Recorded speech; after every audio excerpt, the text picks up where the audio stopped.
on an advisory body.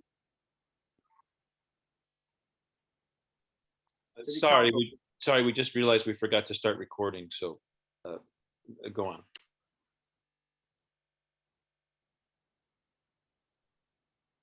Okay. Excuse me, I think we need to start over again. Jeremiah wants to have, Yeah, okay. If you need to could start rewind. over. Apologies. Would you like me to start over? Yes. Yes, please do. Oh, okay. Excellent. All right. Well, greetings, everybody. Greetings, Albany voters. My name is Jeremiah Garrett Pinguello. I've lived in Albany for over 30 years. I graduated from Albany High School in 2001. Afterwards, I attended Cal State University, Long Beach, where I studied my passion of civil engineering. Shortly after graduating, I began my career with the International Longshore Warehousemen's Union, Local 75 at the Port of Oakland in San Francisco. Still currently working there today. I am the North Coast District Council rep for my union, Safety Committee, and on the executive board. During the 2020 elections, I was nominated and appointed by the Albany Unified School District Board of Education, serving the community on an advisory body to City Council, named the Social and Economic Justice Commission. There I have not missed one meeting. I have a perfect attendance, and I have served on many subcommittees. The ones I'm currently serving on are housing, youth leadership, and mental health.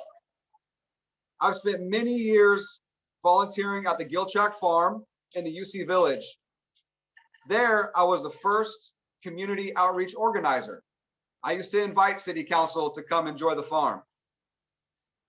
Some of my main goals, first of all, is to listen to the public and their public comment on what their needs are. And also, I'd like to connect Albany with free food and other critical resources. I'd also like to see more youth and senior programs within Albany.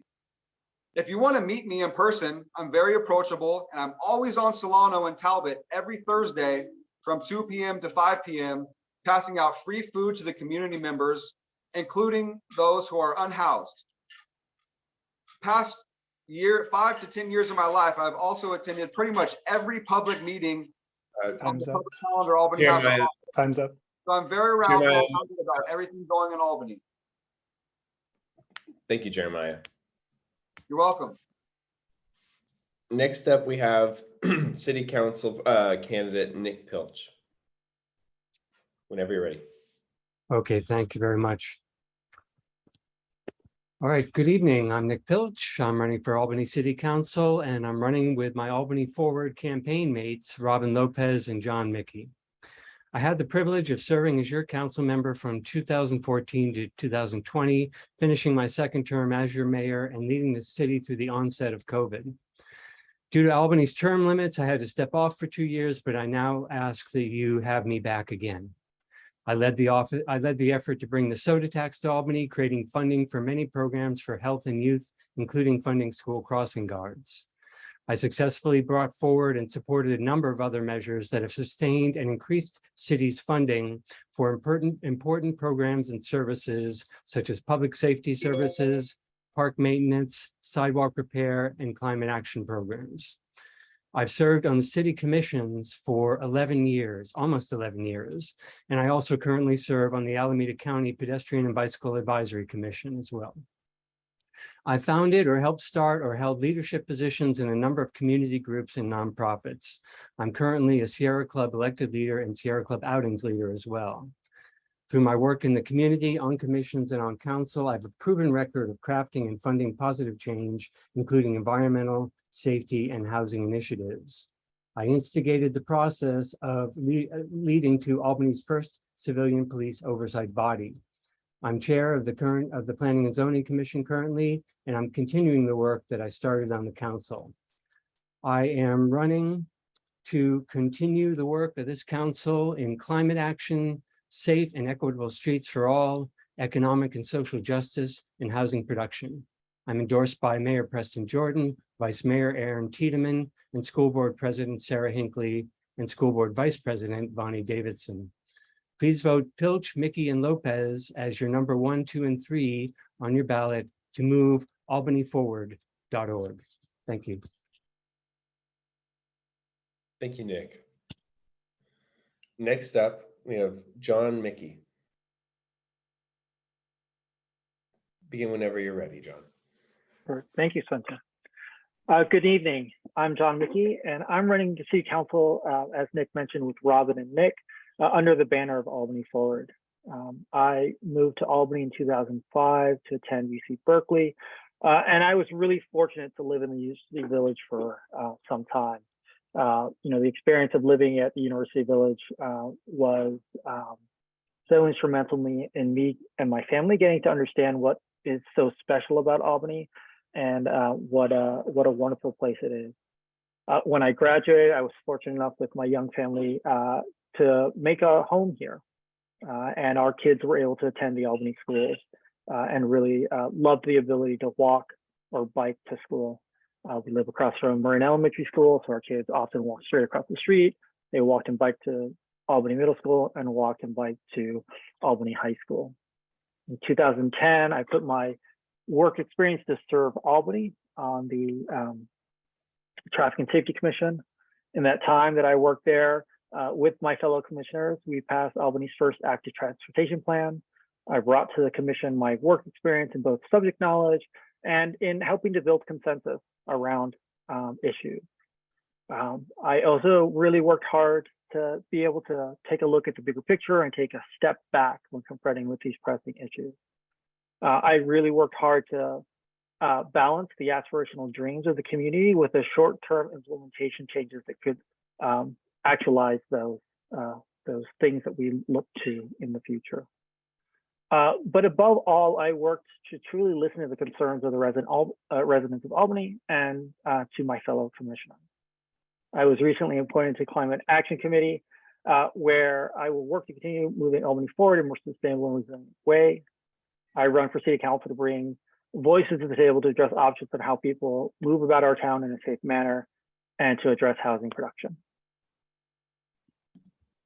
Thank you very John. much. Next up, Robin Lopez for City Council. Hello, everyone. My name is Robin D. Lopez, and I'm running for Albany City Council with the Albany Forward slate alongside John and Nick. I navigate this world as a scientist and ecologist, having worked for 10 years with the U.S. Department of Energy at the Lawrence Berkeley National Lab, and having leveraged my presence and identity as a person of color in these spaces to catalyze change. I hope to bring a new era of young leadership into Albany, and that if we can move forward, we can help move our city forward intentionally and responsibly. A leadership style that is reflective of both my experiences and the needs of this community. I'm a first-generation scholar, having completed my undergraduate degree in civil engineering at San Francisco State University, my master's degree in water resources at San Jose State University, and now completing my PhD as a PhD candidate at UC Berkeley in environmental science, policy, and management. I have recently moved into the UC Village to continue my PhD pursuits at UC Berkeley, having been raised in our neighboring city of Richmond, California. Since then, my family and I have decided to put our root down here, and I look forward to raising my growing family here. I'm a father of a 12-year-old at Albany Middle School, and I'm expecting a newborn in a couple of weeks. Before becoming an active member of this community, I've led mental health programming in Richmond in conjunction with the American Foundation for Suicide Prevention, and have previously received the White House Presidential Volunteer Service Award under the Barack Obama administration. Recently, I've been given the chance to serve the city directly as a member of the Albany Social and Economic Justice Commission. As a member of our city council, I hope to continue my work empowering the people and advocating for equity-focused policy. I am committed to creating youth opportunities and enhancing access to basic needs and mental health resources, while developing equitable and sustainable new infrastructure and housing. I'm here to move Albany forward and to catalyze that change, and come forth endorsed by Mayor Jordan, Vice Mayor Tederman, and School Board President Hinckley. Thank you. Thank you. Thank you very much, Robin. That concludes the opening statements we have available for this particular forum. We're going to move on to a Q&A section next. As we discussed at the start of this meeting, what we're going to do is we're going to keep the same order, but begin at an addition at one person down in the list. So that means for this first question, the first candidate to answer will be Nick Pilch. The second candidate will be John Mickey, and so on. With that, I I'm just going to ask. Go ahead. Well, I was just going to jump in real quick, and if people were wondering about Jennifer Hansen Romero, who's also on the ballot in November, she conveyed to us today that she's not available. So, but we do have everyone you've heard from already, or the people we're going to hear the questions answered from. That's right. Thank you very much, Brian, for that clarification. And a final note, it's going to be 1 minute available for each candidate's response to each question. So with that, the first question for our candidates is, what is your vision for how Albany will change after your time on council? And the floor is Nick's when you're ready. Oh, if I run and win and serve, what will happen afterwards? Is that the question? Yes, the operative word there is after. Okay. Well, I would hope that Albany would be improved by my serving on the council. But perhaps you want to know the details in which ways. I'm very much focused on livable communities. We've already have a great community here in our small city. I was down on Solano Avenue today, and that really is a quintessential view of what a good community can be, with people walking and chatting and people knowing each other. And I want that throughout Albany, through as much as possible. I'd like to see that happening on San Pablo Avenue too, once we get some more housing built. So I'll see some more dense housing built on Albany, on San Pablo Ave, and much more community, and see us having tackled environmental issues. And geez, my time is up. Thank you. Thank you. We're going to move on to our next candidate, Robin Lopez. Yes, so if I were to be elected and have that privilege and honor, my vision for how Albany would change after I'm elected, or after I've served my time, I should say, is that I've done my job well enough to the point where people do not realize that I am no longer present, that I passed on the baton in a intentional manner for the folks after me to carry on that work. In terms of specific things that I would hope to see that are carried on, similar to what Nick had just alluded to, would love to see more housing in our community. But from me particularly, and from my experiences, I would love to see more folks from the UC Village involved in our local governance and the decision-making process. As well, I'd love to see more youth civically engaged in our community. Thank you. Thank you, Robin. We're going to move on to our final candidate. Excuse me. I believe I skipped John Mickey. Forgive me, John. I apologize. We're going to maintain that original order sequence, and we're going to hopefully forgive Spencer for this oversight. So, John, you're going to go next, and then we're going to move on to Jeremiah. I forgive you, Spencer. It's 4:30 in the morning. I hear where you off. So, I really appreciate this question. I think it's really important for community members and council members to really think about long-term, where's the future of Albany, and where would we want it to be? If I'm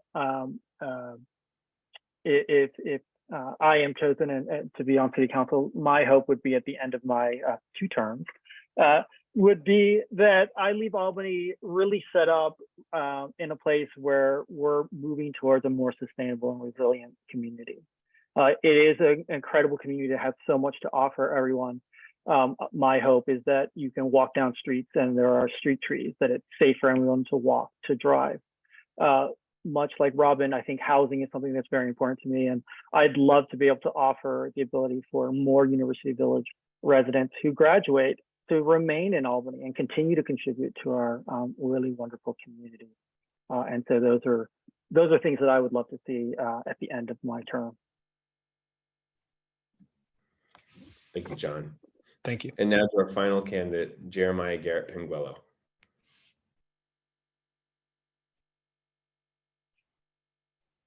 Good evening, everybody. So a few things that I'd like to see change in Albany. Right now, there's no food bank in Albany. That'd be one of the first things I would do is bring a food bank to Albany. Also, I would make a lot more community gardens. There's not many community gardens in Albany, maybe one in Memorial Park. It's kind of small though. I wish to see a lot more city jobs. That way, people in Albany can live and work in Albany. With that, raising the Albany living wage. Right now, it's around $15 an hour, $16 an hour. It's way too low. Can't even work at living wage and still live in Albany. I would like to see the city apply for more grants and more houseless programs. Thank you. Thank you very much. Thank you. We're going to move on to our second question. And that question for candidates is, one of our most pressing issues in Albany is housing.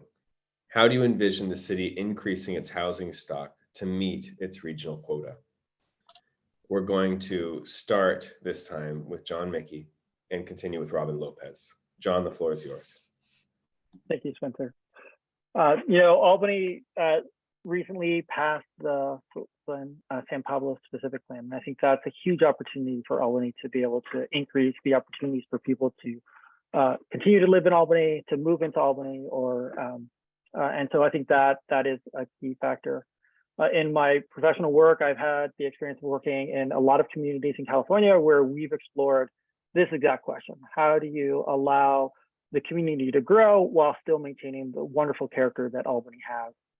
One of the things that my firm specializes in a lot is something called the missing middle housing. These are duplexes, triplexes, fourplexes. These are buildings that fit into neighborhoods. It's something that we as Albany have just north of the post office that we have today. And it's something that state law already is leaning towards in SB 9, where single family lots now can have a minimum of 2 units and up to 4 units. So I think bringing this expertise that I have and experience to Albany to help us reach our goals of housing. John, thank you very much. Our next candidate to answer that question is Robin Lopez. Yes, so I do envision the city increasing its housing stock to meet its regional quota by having responsible elected officials at the local governance level to see that these plans go through, specifically the housing element plan. We have right now an opportunity to put just north of 1,100 units in our city with this plan alone, of which nearly 500 of those units would be for affordable folks, or affordable housing units for folks that meet that need. But again, it's not that doesn't just come down on the elected officials to make those decisions. This also requires us to interface directly with entities like UC Berkeley, who do have the capacity to do so in spaces like the UC Village. So when it comes to meeting that quota, it's a lot of capacity building and collaboration. Thank you very much. Robin. And finally, our last candidate, Jeremiah Garrett Pinguello. Excuse me, second to last, Jeremiah Garrett Pinguello. So about housing, right? What next 5 years, Albany has to have 8,000 more units or something like that. So it'll all work out. The biggest problem is homelessness is not going away, and Albany has no homeless shelter. So the solution for a homeless shelter is to put that on Cleveland Avenue on the other side of the freeway, right next to Public Works office, where Albany Steel used to be. It's up for lease right now. Having a homeless shelter or house a shelter on San Pablo or Solano is just too much in the middle of everything. But I would like to see a homeless shelter. Also, I'd like to see some sort of rent control for our housing, because Albany's rentals is way too high. I'd like to see more housing, more fair housing, and also tenant and landlord mediation. That'd be great. Thank you. Thank you. Thank you, Jeremiah. And our last candidate, Nick Pilch. Thank you. Housing is a passion of mine, and I believe we can, as I believe John said, increase the housing in Albany and keep its character. And I've been directly involved in a couple of things. The San Pablo Avenue specific plan was mentioned, and I pushed that for years and until staff took it up, and now that's completed. And the housing element, as is mentioned, we've passed that draft by the council, and now that's going to the state for approval.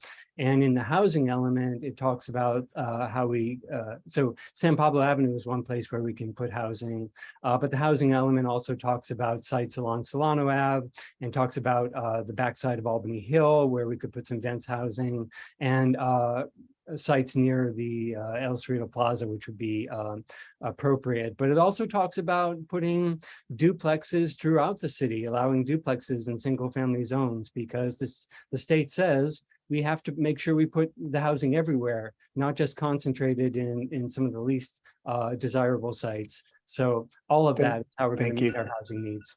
Thank you, Nick. Thank you very much to our candidates. We're going to move on to our next question, which is, city council members have to manage and direct city staff. Could you discuss your approach to management and setting strategic priorities? Specifically, how do you deal with issues that are not moving as fast as you might want? Our first candidate to answer that question is John Mickey. We'll continue with Robin Lopez. Thank you.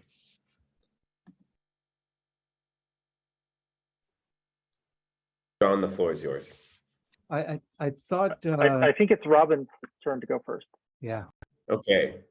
Thank you very much. Robin, the floor is yours, and we'll continue with Jeremiah. Yeah, so when it concerns working with city staff, again, this is where my comment earlier about capacity building and collaboration is critical and crucial. Thankfully, in my short experience so far and from institutional knowledge, I've been made very much aware that progress is definitely possible with city staff. However, things do happen, and those are the nuances of being in local governance. And if issues were to arise, I think this is where it's very important for leaders to reflect their values of having patience and understanding perspective of both city staff and their constituents. And so I'd approach it from that angle and trying to understand what is on city staff's mind and where we can come to resolve this collectively as a city council, not just my own personal decision. Thank you, Robin. Sorry, I dropped off there. That's all right. Next, we're going to move on to Jeremiah. Jeremiah, the floor is yours. Thank you. Well, first of all, the questions, do I have to? No. We get to work with city staff. We don't have to. And managing city staff really isn't the city's council's job. That's what we have a city manager for. That's what we pay $250,000 a year for a city manager. So that's where that comes from, to direct city staff and how to manage city staff. And if there's issues that arise, when city staff has these problems, they can't get the work done, well, that's where creating more city jobs comes in, like I said before. So we need to create more city staff jobs. That way there's more people for the amount of work. You know that saying, many hands make light work, right? So those are some of my solutions. Thank you. Thank you, Jeremiah. We're going to move on to our next candidate, Nick Pilch. Thank you for the question. This is indeed a important part of our work, and I now have 6 years of elected experience and over 11 years of appointed experience working with staff, and I know it can be very difficult. I appreciate Robin's point of view of listening to staff, but we do hire the city manager, and the city manager does report to council, and it is our job to make sure the city manager is doing a good job, and then the city manager manages everyone under her. It's important to keep good relationships with the staff. At the same time, one of the things that I did when I was on council was making sure the staff knew that both us electeds and the staff report to the people. And our job is to serve the people. And it's not always an easy job and it's not always fun, but at the end of the day, that's both our jobs. Thank you very much.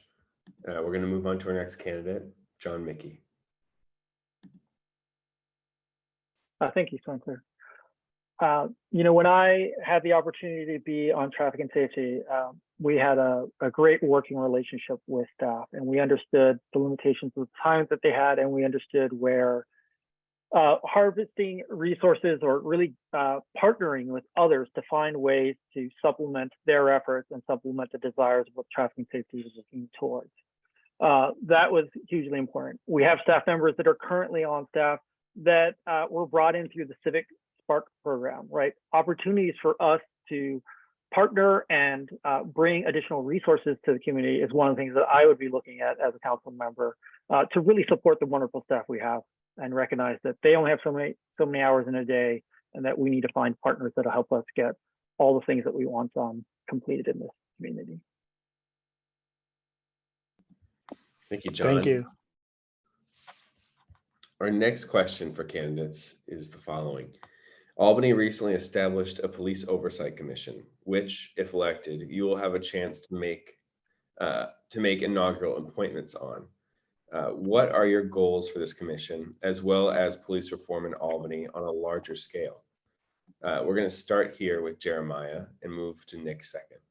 Jeremiah, the floor is yours. Okay, well, first of all, that's a tough cookie, right? So we need to listen to both sides.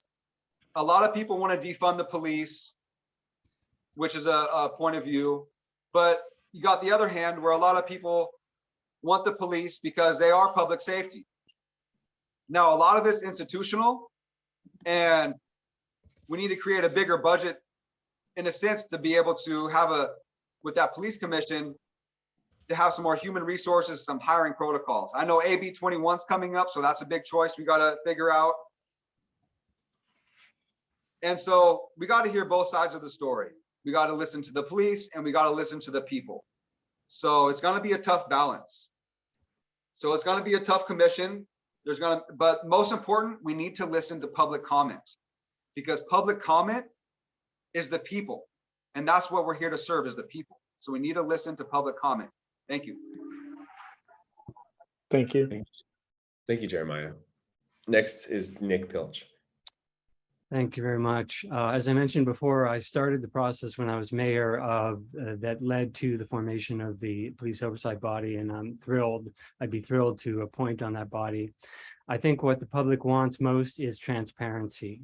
We want to know the data. A lot of the data is very difficult to get or impossible to get. And so surfacing as much data as possible is really important.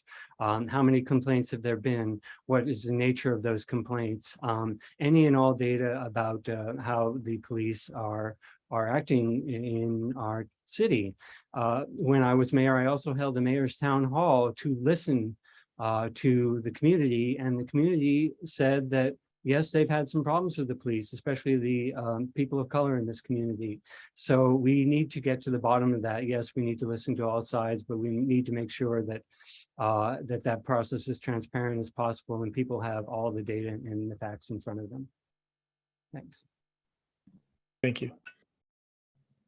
Thank you, Nick. Our next candidate to answer that question is John Mickey.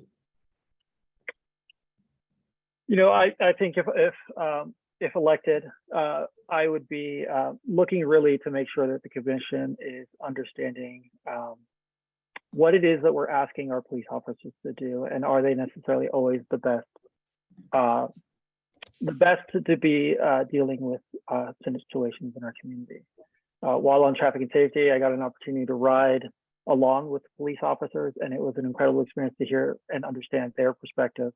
My experiences with the Albany Police Department has always been supportive for me and my family through different crises. And so I support the police, but I also understand that we ask them to put their lives in a situation that maybe sometimes they're not the ones that should be the first to be handling mental health issues, for instance. But again, I have all the respect for the police department and the service they provide us as a community. Thank you, John. We're going to move now to our final candidate to answer that question, Robin Lopez. Yes, thank you. And I really appreciate that this question is set for myself and fellow candidates.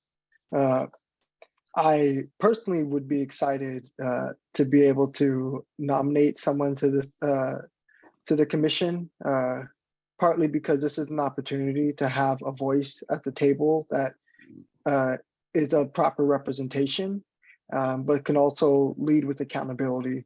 And I think I would likely mirror something that Nick had done in the past and trying to be consistent with hosting open forum for the community, and ideally seeing if this commission can be a way to facilitate that, because part of the commission's goal is to have better community engagement. And with that said, I'm all for accountability and transparency. Every department's different, but at the same time, no department is perfect. And there's always work to be done. And I'll leave it at that. Thank you. Thank you. Rob. Thank you, Robin. That completes our candidate responses for that particular question. We're going to move on to our next. The next question is, climate change is one of the most pressing issues facing our world, and transportation accounts for approximately half of Albany's greenhouse gas emissions. As a city council member, what measures related to transportation and otherwise will you support to reduce greenhouse gas emissions and stem the tide of climate change? First to answer that question is Nick Pilch. Okay, thank you for the question. It's quite a lot to say in a minute. I'll give it a shot. Yes, the transportation is a big factor. Also, housing, energy, building energy. I think we can do more in that area. The city's already been doing a great thing with having rebates for appliances, but maybe we could have some more innovative programs like installing insulation and making sure that our houses are using as little energy as possible, or buildings are using as little energy as possible. As far as the transportation goes, yeah, we need to continue the transition to both electric vehicles and to get people out of single person vehicles, single person motor vehicles, and make sure that everyone has equitable transportation, and the people who are walking and biking and others are feel as safe as everyone else on the streets. Thank you.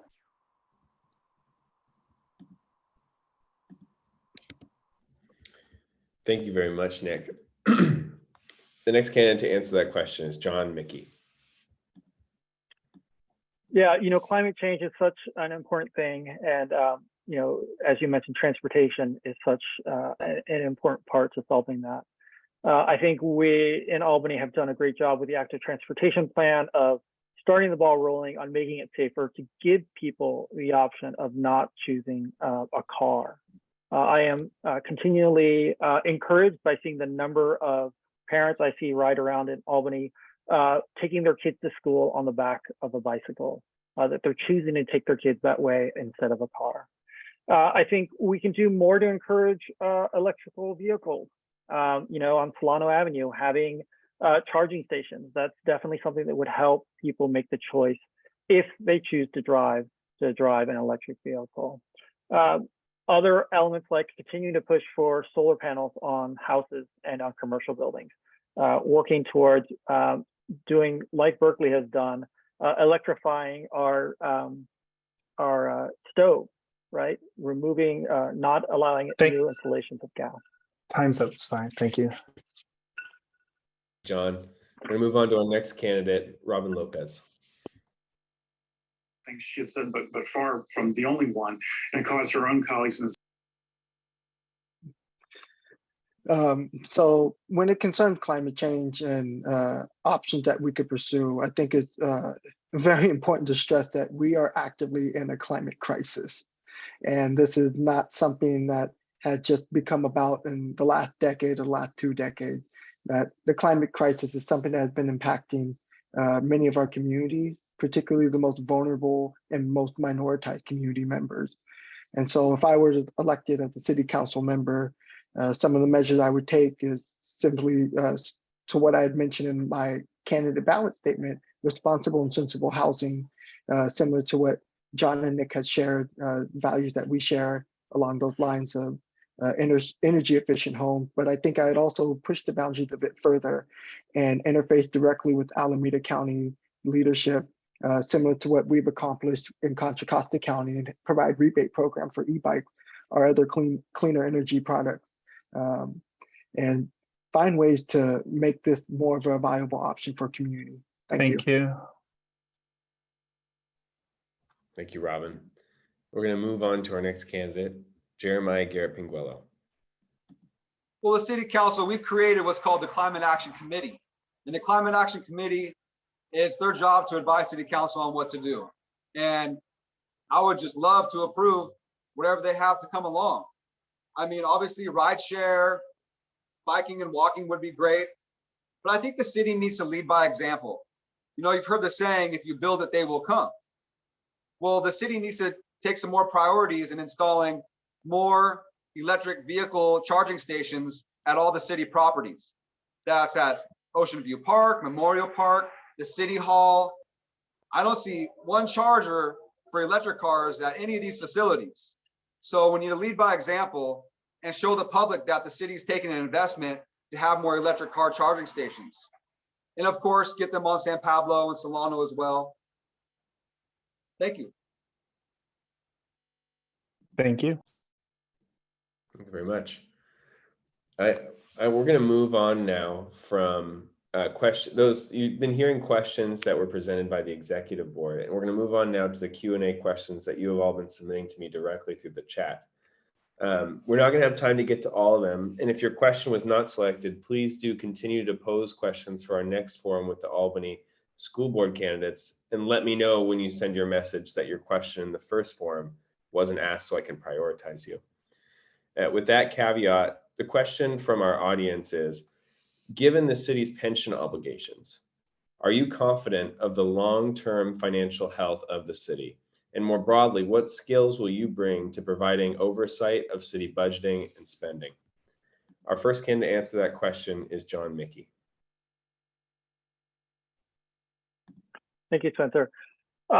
You know, I think, again, going back to the statement I made earlier, you know, I can't speak to the pension situation today in Albany, but what I can say is looking to find partners that help us do the work that we need to do as a community to keep this community such a thriving place that is.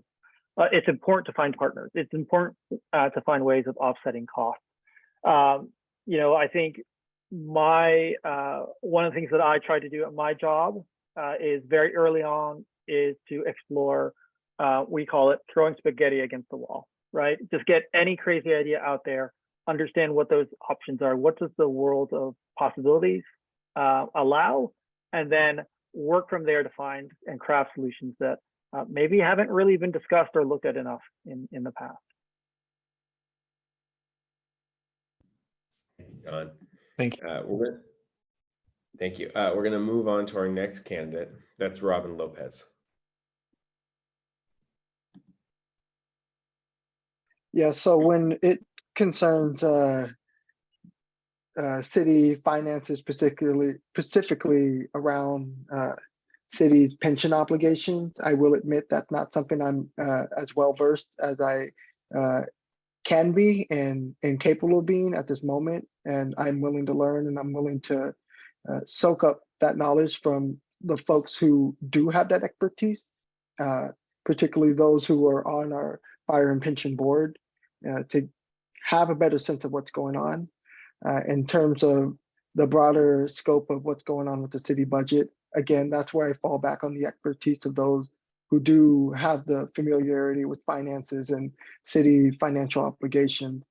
Similar as I would expect someone to hopefully listen to me and hear me out from my respective expertise in science and ecology, I would give that same due diligence to those who have that expertise in finances. Thank you. Robin. We're going to continue on to our next candidate, Jeremiah Garrett Pinguello. Well, this is something I'm well versed in because I attend pretty much every single city calendar meeting. And we have the fire, police, pension meeting. It's, I think, every 3 months, but it'd be nice if it was every month. That way there was more public comment. I'm usually the only public comment and public attendee. Well, a couple things for that is we need to invest in a little bit more than just the stocks and bonds that are offered. Maybe create some sort of CD account, some sort of long-term. And also the pensions, maybe they could raise the union dues so that way a little bit more goes in their pension. Another thing is it'd be nice if they match dollar for dollar. So whatever the fire department, police, or city staff puts in their pension untaxed, it could be matched dollar per dollar. That way they have more for the retirement when they withdraw that later on after retirement. So yeah, those are some good meetings to attend. The pension meetings for sure. We should have them a little bit more often and a little bit Time's more up. on it. Thank you. Thank you. Thank you very much. And forgive me, I lost track. Nick, have you answered this question? No, I have not. Thank you. Yeah. You have not. Please go ahead. Thank you, Nick. Thanks very much. Yes, I'm very proud that when I was on the city council, we started the financial advisory committee. So that will both augment the staff and in the finance department and also allow better transparency to the public about the finances of the city. So I think that, yeah, it is pension liability is a problem. We've had numerous presentations when I was on the council about this, and the expenses over the next number of years just go up and up. And so funding sources are extremely important, and I've always been focused on that. We're a city with a very small business tax base, so we have to look at every and all opportunities for funding sources. And so I've made sure that we bring back every tax measure for renewal, and that we look for new tax measures like the soda tax. And one of the things I'd like to do is see us make our real estate transfer tax progressive. We passed the real estate transfer tax, but we did not make it progressive. So we can tax the higher transfer fees more and bring even more dollars to the city. Time's up. Thank you. Thank you, Nick. Looking at the clock, we're going to move on to closing statements so that we can make sure that our Albany School Board candidates have a chance to share their candidacy with us. With that, every candidate has 1 minute to give their closing statement, and we're going to start with Robin Lopez. I would first like to thank everyone in attendance this evening, and again, highlight that I am here to bring in that new young leadership for the city and a new form of dynamic representation that I feel that our local governance is lacking. I look forward to leading and ushering Albany into the place that it can be and that it's capable of being, and being reflective of the community's needs and goals. With that said, I am immensely excited for the opportunities forward to represent Albany in the best light possible and to move Albany forward with John and Nick. Thank you. Thank you. Thank you, Robin. Next, Jeremiah Garrett Pinguello. Yeah, thank you very much. I'm looking forward to being on the city council.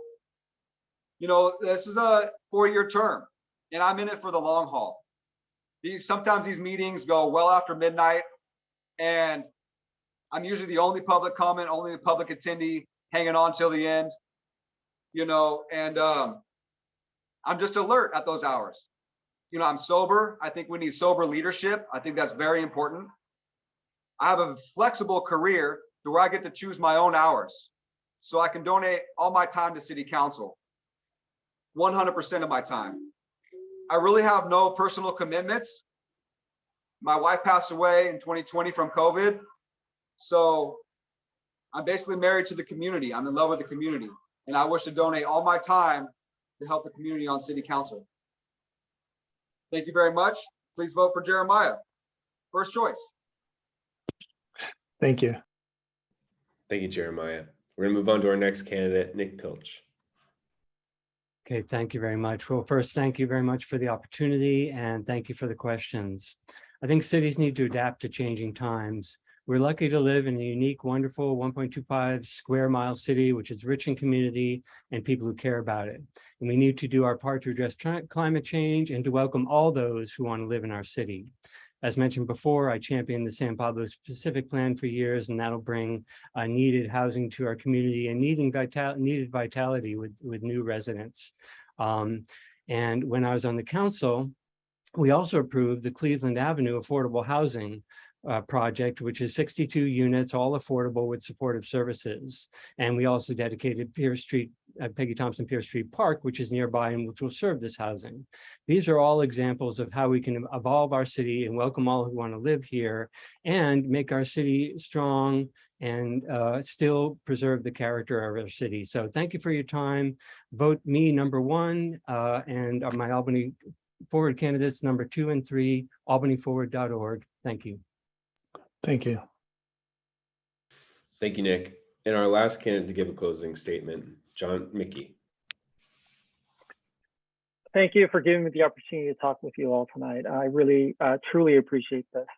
I'd like to close by saying that I'm really proud to be campaigning with Robin and Nick. You know, I have known Nick in passing over the 15, 16 years that I've been part of this community, and very recently got to meet and get to know Robin, and I'm really excited about both of them. We each came to this vision to run on our own. We each stand before you as independent thinkers with our diverse experiences and backgrounds, but we share common core values. And I look forward to the opportunity to make Albany a more inclusive place that's prepared for the future. I would be honored to get your endorsement and continue to serve Albany. Please consider voting 1, 2, and 3 for the Albany Forward candidates. Thank you. Thank you, John. That concludes our forum for Albany City Council candidates endorsement. Thank you all for joining us. We appreciate your time and your advocacy and your civic engagement. Looking at the clock and making sure that we want to give our school board candidates the forum that to give them the forum appropriate for the importance of their position, we're going to move on to that section of the program. So as a reminder for everyone here on our call, the format is the following. There's a 2-minute opening statement. Each candidate then gets 1 minute to respond to each question. We're going to maintain the order in which people provide their opening statements and answer questions. We're simply going to progress each question to the next person and continue cycle through. With us today are the following candidates: Ron Rosenbaum, Sadia Khan, and I believe, correct me if I'm wrong, officers, but I believe that exhausts the number of the school board candidates we have here. Is that correct? Someone correct me. Yes, I'm the club officer who was coordinating all that. And so we have another person who's running is Becky Hopwood. I believe that's right. And she told us a while back that she was unavailable tonight. So, but she is running, and so she should be on the ballot. And then some of you who might have come early heard a number of us discussing Lucy. I forget her last name. Is it Baird? She told us today that she's not running, but the deadline may have passed. And so in the discussion, it sounds like it's complicated as to whether or not she actually will be on the ballot in November, but it's quite possible she will be on the ballot in November, which would be a 4th candidate. So, so we definitely need to hear from everyone we can. And the 2 folks we have here today who are left, we are grateful to be able to hear from them. Thank you, Brian. And you did get everybody's name right. Okay. Terrific. Thank you very much, Brian. With that, we're going to begin with opening statements, starting with Ron Rosenbaum. Ron, the floor is yours. Ron, you're muted, I'm afraid. Myself. Oh, here we go. Okay. Ready? Yes. My computer is screwing up, but I don't know why. Can you hear me? We can hear you. Great.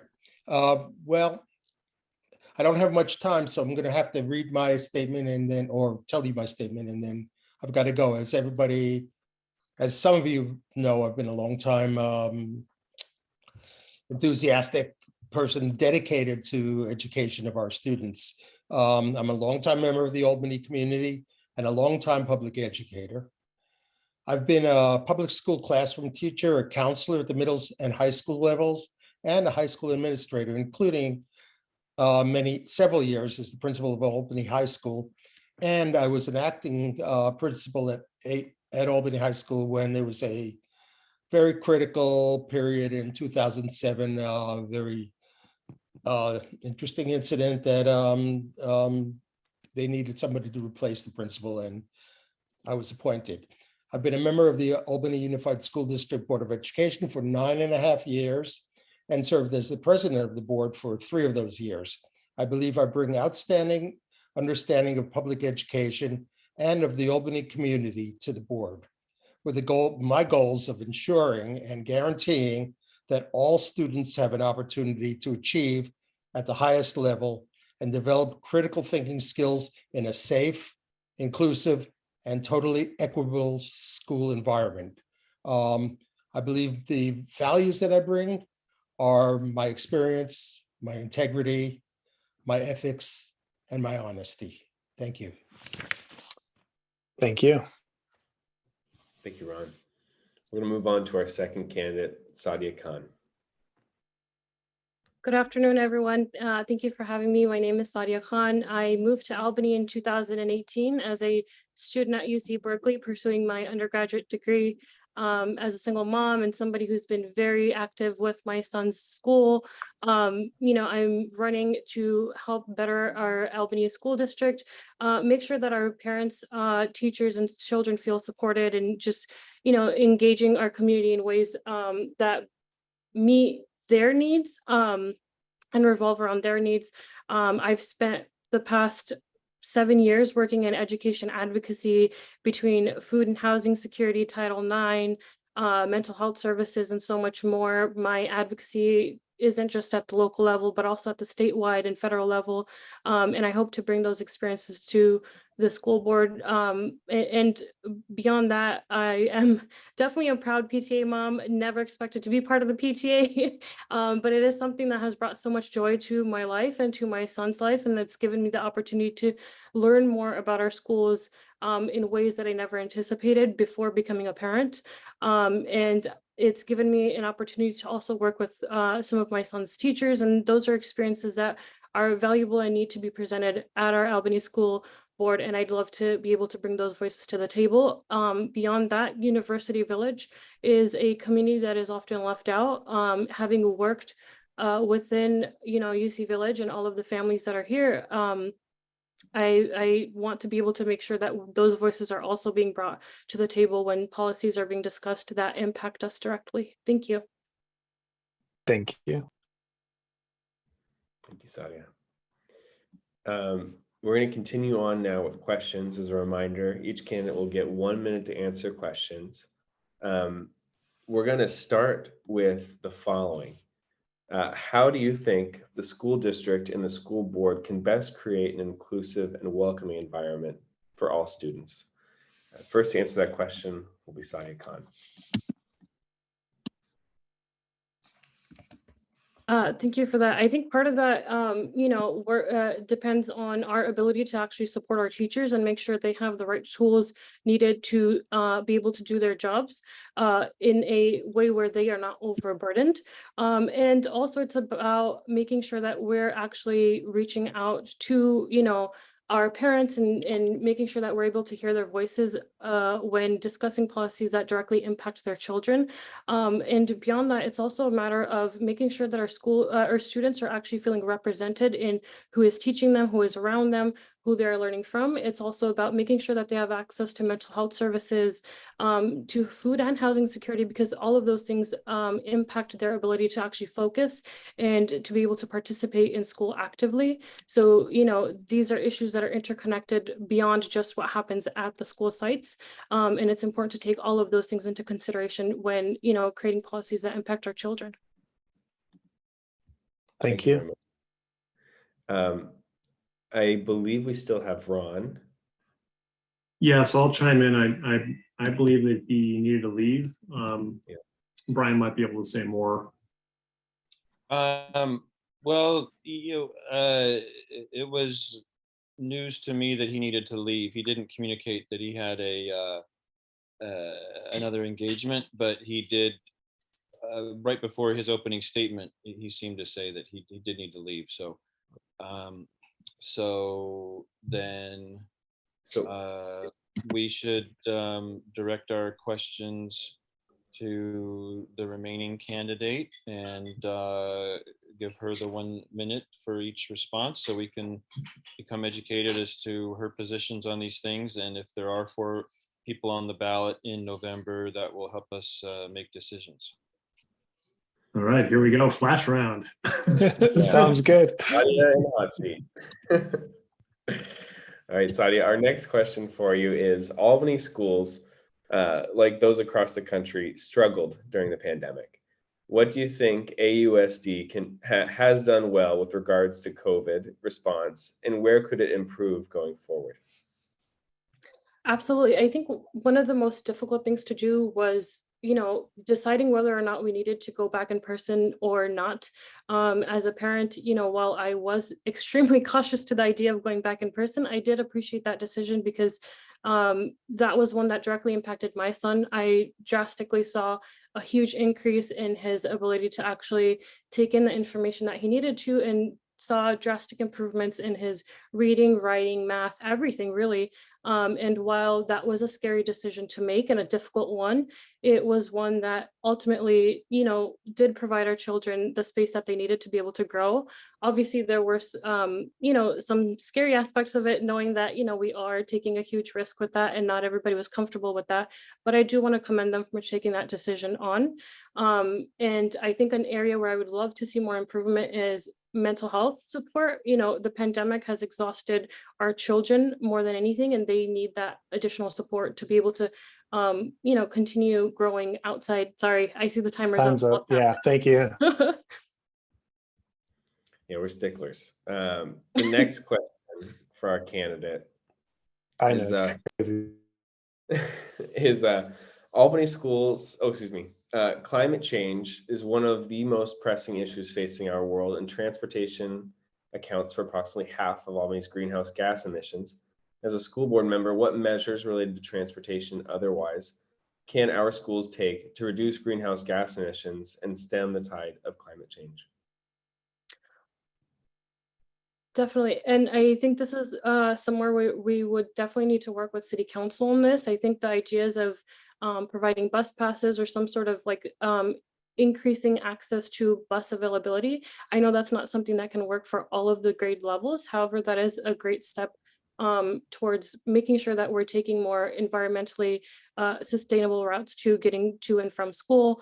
Beyond that, I think there's other great ways like, more greenery on our campuses, whether it's just kind of making sure that we are conscious of those issues. I know we do a wonderful job of promoting walking to school. A lot of our campuses do, at least twice a year, just kind of events that promote walking to school. And I think that's a great conversation to have with our children and making sure that we are educating them on how this impacts, them and our environment.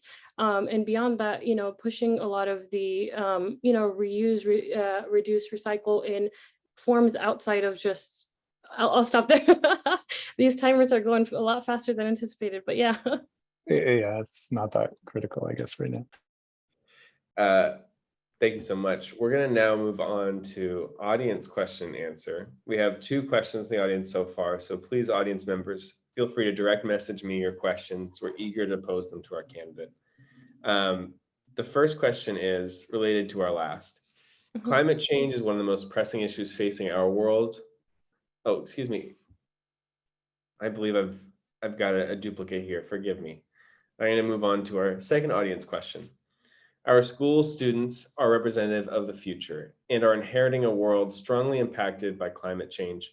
What can the school board do to empower our students to meet this challenge? And please, if you would, because we cut you off in the last question, simply elaborate on your response, if you don't mind. Yeah, absolutely. And I think part of, an initiative I took on during my son's preschool was working with UC Berkeley's uh, environmental sustainability group to, I brought in a grant that allowed us to work with educators that work directly with, around climate change issues, and brought them in to teach our preschoolers about environmental issues and how, those impact our community. And then also use that as a form to teach them about art and how to recreate using, materials that we might find otherwise as useless or trash, and so in that sense there are many ways that we can continue to bring in more sustainable just practices in our day-to-day lives, especially within the school system, whether it's through education, whether it's through direct action, like working on bus pass availabilities, or just more walking to school initiatives. I think a lot of this work is something that would have to be done directly with the city council, because that's where a lot of these decisions are made, and not as much on the school board. Thank you. Mhm. Thanks, Sadia. Our next question for you is, the Albany School Board and City Council are two independent entities, but respective decision-making impacts our youth. If elected, how do you see yourself interfacing with the City Council? I honestly welcome the idea of being able to work directly with City Council. As I mentioned earlier, food security, housing security, all of these issues are ones that are interlocked and impact our students' abilities to actually show up and be present in school, and to be able to actively learn and grow. And so, being able to work with City Council on issues, around whether it's more housing development, so that we can, retain a lot of our UC Village residents who are, AUSD students. That is like one of the best ways to make sure that, our enrollment rates stay on par with this, and are not randomly drop. Like right now we're going through a huge drop, and the part of that issue is that folks don't have available housing. So these are just interconnected issues that we would definitely need to work with our city council to make sure that our students have a better chance and a holistic chance at being able to participate and learn in our schools. Thank you, Sadia. Thank you. Our next question for you is, what work do you think is important for the district to do to close, or at least decrease the gaps in achievement? Absolutely. I think part of that starts with actually working directly with our students, realizing where the issues are coming in for them. But also part of this is making sure that we're providing mental health services and support, and actually getting a chance to make sure that our students are able to sit in with counselors and talk about everything that's going on for them, and then create proactive plans with our children on what they actually need support with. Achievement gaps are not always purely academic facing. There are oftentimes issues beyond just school that impact children's abilities to be able to, participate in school. I will say I was one of those children that went from being a straight A honor student to drastically seeing a drop in my education because of my father's health, and that there was nobody there to guide me. There was nobody there to push me. And those are issues that, are beyond just what happens at school, and having somebody that you can talk to and get guidance directly from really makes a huge difference. Thank you very much. Mhm. Thank you, Sadia. Please, audience, please continue to send us questions. In the meantime, I'm going to ask the last remaining question we have on the docket, unless more come in, and that is, what are your 3 biggest priority issues? For me, some of the biggest issue areas are making sure that we're able to build long-term and structural support to, support our teachers, children, and parents, making sure we're able to fill those equity gaps that folks are very, very much concerned about, and rightfully so. And also making sure that I can bring more UC Village and Ocean View voices to the school board.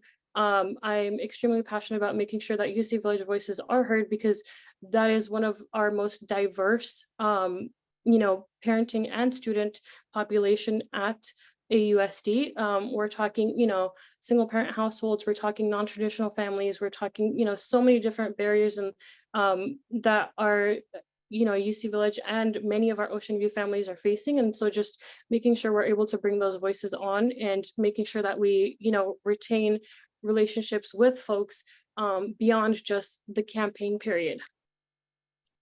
Thank you. Thank you. Thank you, audience, for sending additional questions. I'm afraid, Sadia, you're not off the hook just yet. No worries. The next question we have for you is related to one that we asked earlier, but different. The pandemic has been difficult for our community, creating divisions between parents and teachers in some cases. How would you work as a board member to help heal the community?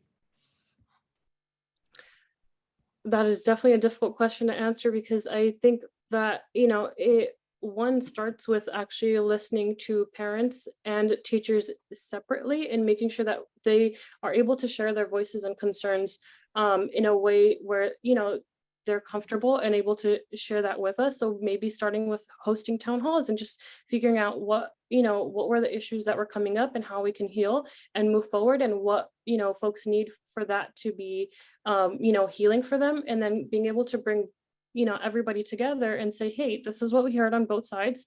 This is, this isn't a matter of right or wrong, but this is more so a matter of folks saw a different solution to the same problem. And I think at the end of the day, what matters most is that we are concerned most about our children and making sure that they have the access that they need.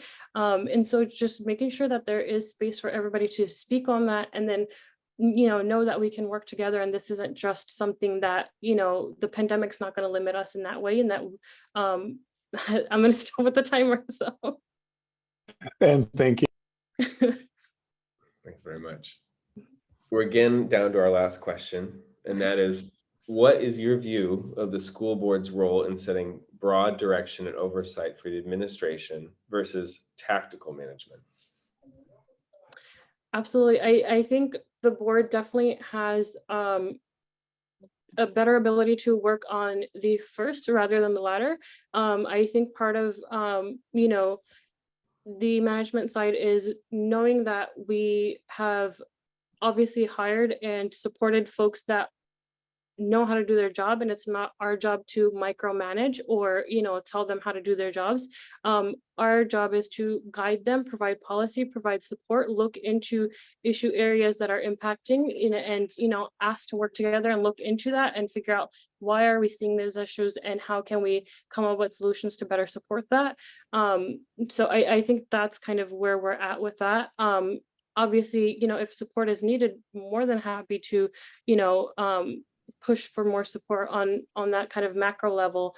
But I think the priority in this is to trust the folks that we are bringing into these positions to be able to do their job without needing to micromanage every single thing that they do. Yeah, thank you, Sadia. We have had additional questions come in. We're gonna keep abusing your kindness by posing them to you. No worries. The first is, what is your solution to bringing the city and school district closer together? I think one of the biggest ways to do this is we need more community events. We need to be able to actually physically get together and say, these are the folks that represent you, or these are the folks that, are here to better our community, and begin with hosting those events. Like, I think one of the most, fun things that everybody and myself included looks forward to is the Fall Festival at Ocean View. And that, that was something that I looked forward to long before I became an Ocean View parent.